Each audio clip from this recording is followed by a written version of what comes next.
Hi, I'm Colleen Cooney, reporting to you from the Channel 5 newsroom in San Francisco. It's Monday, the day after Easter, 1879. Spring's coming up. Later on in the show, we'll have tips on how to have the best lawn ever. But first, I will turn it over to Jessica Durbin with the sizzling story of Josiah Bacon. Jessica? Hi, I'm Jessica Durbin, reporting live from a gruesome murder. Here lies 29-year-old Boston native Josiah Bacon. Josiah Bacon was born in Boston. He lived there until he was 18. After he turned 18, he fled to New York City, unknown to his parents. It was there that he met his wife, a San Francisco native, and they moved back to Boston. There, Josiah worked as a treasurer with Dental Goodyear Company. Josiah's job with Dental Goodyear Company was an exciting one. They just invented a hard rubber called vulcanite. For more information on vulcanite, I'm going to send it back to the Channel 5 newsroom with Colleen Cooney. Colleen? Thanks, Jessica. Vulcanite is a hard rubber that, when applied with extreme heat, hardens, making it firm but pliable.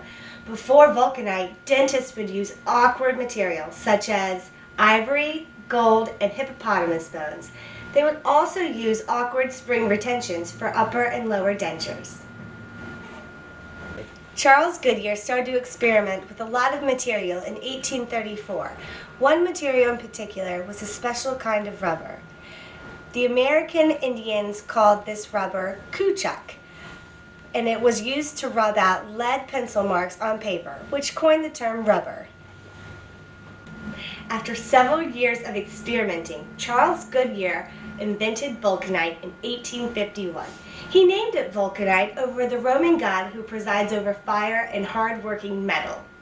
Goodyear sold vulcanite at $4 a pound, which produced 8 to 10 dentures. Those dentures collectively sold up to $150, leaving little profit to Goodyear.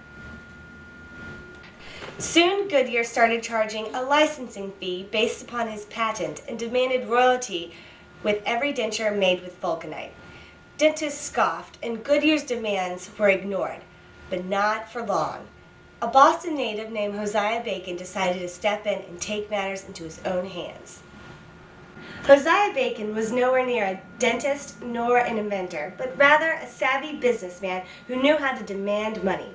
He was a treasurer for Dental Goodyear Company. And when the company was forced to sell some of their assets, Bacon gained a strong control over all of them, especially the patent for vulcanite. It was then that Josiah Bacon turned this matter into a personal issue, seeing as how his money was on the line. He sent out high demands to collect fees from dentists. He even sent out a memo stating, "The said letters patent, and all the rights thereby vested, together with the right to sue and collect to his own use all damages for past infringements thereon." Josiah thought fit to charge dentists anywhere from $20 to $100 based on their size of their practice and how often they used vulcanite. It was Josiah's job to collect the money, and he took it very seriously.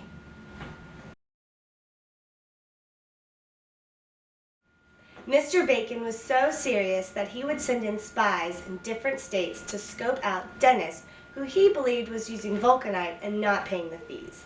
The spies would be an attractive female, and she'd go in and ask for an impression to be made of her mouth used in vulcanite.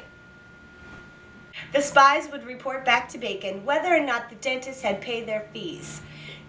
Bacon would also bribe the servants of the dentist and also question neighbors. He was ruthless in the quest for the truth. Dentists were fed up with Bacon's whirlwind of lawsuits, and in 1866, New York dentists created the American Dental Protective Society and issued the following statement. "Brethren of the dental profession throughout the United States, the cause that we have undertaken is that of a great profession against a great monopoly.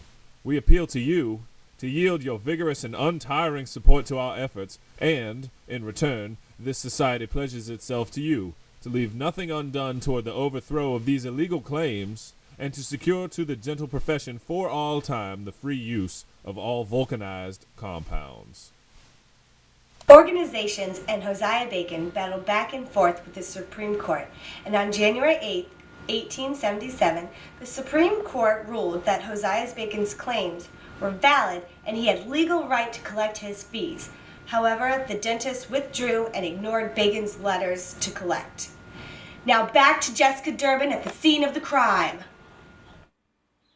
I've just gotten word that Samuel P. Chalfant has just confessed to the murder of Hosea Bacon. He said that he was sick of paying fees to use vulcanite. Dr. Chalfant said Mr. Bacon brought suit against him and they met at court in Boston. Deciding against paying his fee, Dr. Chalfant fled the state of Massachusetts. Mr. Bacon was determined to find him, so he ran across the country to San Francisco. It was there that they went to court again, and Mr. Bacon gave him a hard time. Dr. Chalfant claims he was so shocked by Hosea's cruelty when collecting the money that he decided to take matters into his own hands.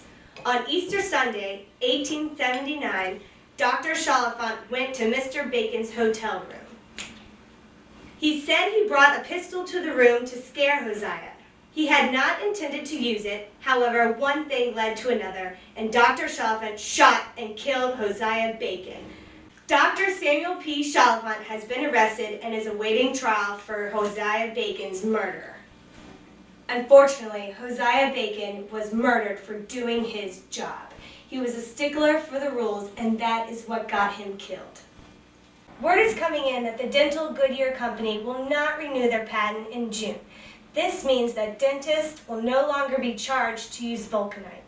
Hopefully, Hosea's tragic story will impact the world of dentistry. Now stay tuned for commercials and more Channel 5 news.